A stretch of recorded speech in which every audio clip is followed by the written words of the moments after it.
Hello, I'm Snoopi Button. I have cerebral palsy. I'm 55 years old, and as you can see, I'm in a wheelchair. I'm hard to understand, so I use speech software to help myself be understood. I live on my own, run my own business, and I do public speaking. At the time of my birth, I was premature and thought to be brain dead. I actually was lucky to be born at all.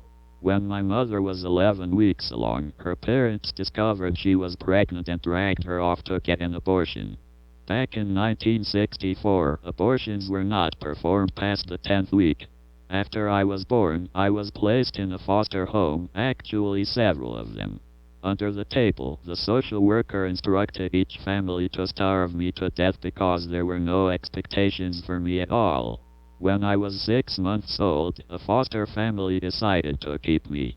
That was a mixed experience because even though I was sent to school and got an education, I was sexually abused for 12 years. And yeah, it screwed my adult life up. I was living in sin until about 4 years ago when God helped me to understand sin, which led me to my repentance. I'm far from perfect, I still have issues, but being alive and knowing Jesus means that I will one day be home with God forever.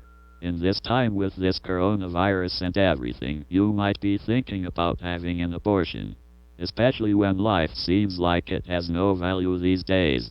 But we all have an impact on every person we come in contact with.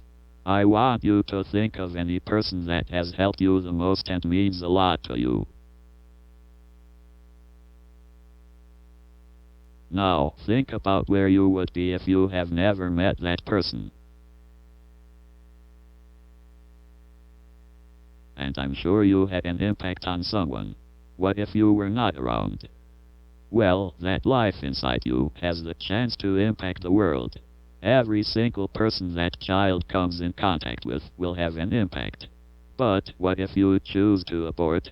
You not only end your baby's life, but you prevent your child from impacting the world.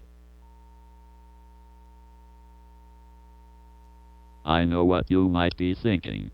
Yeah, Snoopi, look at you, in a wheelchair pretending people can change the world. Well, why can't they?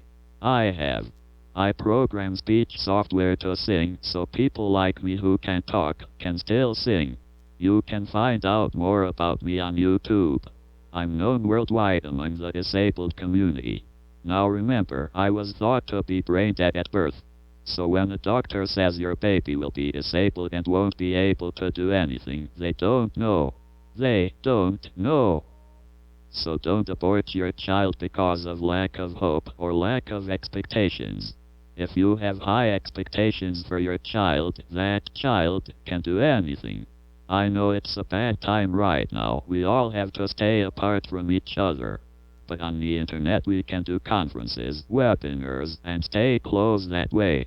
I used to travel, but now with things the way they are, I'm gearing up to start doing webinars. So I want to do what I can to help Right to Life. If you would like me to speak at your online event, you can email me at decktalk@aol.com. That's decktalk@aol.com. God bless.